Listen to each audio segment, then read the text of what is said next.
Is Shona easy to learn? Shona is easy to learn. Yes, you heard it here first. The Shona alphabet does not have special characters, and the words are phonetic. So the first thing to do is to practice the alphabet.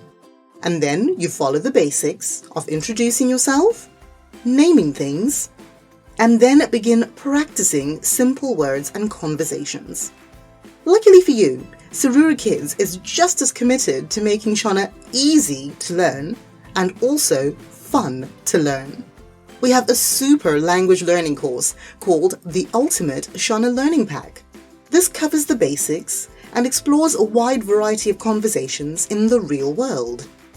What better way to study Shona than to hear it being spoken by native Shona language speakers, with subtitles in English and Shona, as well as revision points to guide you through the process. This on-demand course encourages you to try out the different tonal variations that you will find in Shona, and it also introduces the rules in a natural way that will supercharge your enthusiasm for the language. Check it out on sarurakids.com today.